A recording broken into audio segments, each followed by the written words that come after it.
All right, let's just jump right in. What we're looking at today is this incredible dialogue, a real clash of titans that pits two ancient worldviews against each other. On one side, you have the will to conquer the world, and on the other, the wisdom to laugh along with it. And it kicks off with a bang, with this fiery accusation. Woe to you, Barrow White! Woe to the tongue that licks the boots of failure! We find ourselves at the edge of the wilderness, where this powerful Jarl is confronting a mysterious jester. And listen, this isn't just some casual insult. This is the opening shot in a battle over the very meaning of power. And that really gets us to the heart of what's going on here. This is a philosophical duel. You've got the Jarl, a man who stands for order, for legacy, for the sheer force of human will. And then you have De Groen Gold Nar, the green gold fool, who sees the world through a completely different and maybe a much more chaotic lens. So, let's take a look at our two combatants. On one side, you've got the Jarl. He's a law speaker. He's the heir to this legendary Volsung lineage, a man who truly believes he's the master of his own story. And in the other corner, the Nair. He's a jester, a wanderer who defines himself by his own smallness. He's just a flea on a wolf's back. It's like one man is here to command the world, the other is here to dance on it. So what exactly is this path of sovereignty that the Jarl is so fired up about? What is this code he's accusing the fool of betraying? Well, it's a philosophy, and it's rooted in one thing: absolute control and the power of will. For the Jarl, this is everything. This is what it means to be truly alive. Sovereignty isn't something you're given. It's the act of imposing yourself on the world, of bending reality to your will. It's about forging a saga so powerful that it gets etched into history itself. To put it simply, it's this belief that your life's purpose is to become the author of your own story.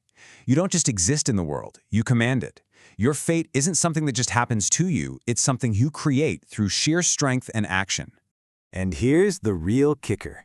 The Jarl believes that a life of struggle, of bleeding for power and glory, is worth infinitely more than a life of just passively watching things happen. To him, the fool isn't just some harmless entertainer. He's a ghost, already dead to the world because he's given up the fight. But this is where the Nair steps in. He hears the Jarl's grand philosophy, and he doesn't see freedom. No, he sees a cage. And with just a few simple observations, he starts to pull the Jarl's entire concept of power apart at the seams. Right away, the fool goes for the jugular. He questions the very foundation of the Jarl's belief. Is this sovereignty you're so proud of real power, or is it just an illusion? A nice, warm cloak you wrap around yourself to pretend you're safe from the inevitable end that's coming for all of us. Now get this, because this is what's so brilliant. The Nair doesn't just argue with ideas, he uses the Jarl's own body against him. He doesn't need to get into a big philosophical debate, he just points to a physical fact: the Jarl's own hand, clenched so tight around his golden arm ring.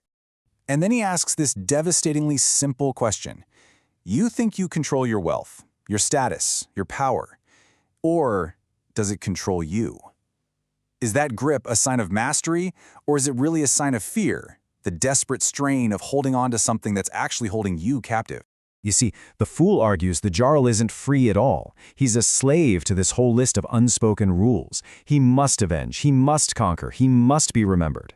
He's not really choosing his actions. He's trapped on what the fool calls a treadmill of blood, forced to keep running down this path because his entire identity depends on it. And this all brings us to the central metaphor of their entire argument. The conflict between the Jarl and the fool is really a battle between two elemental forces, and they're symbolized by gold and green. And this just lays it all out, doesn't it?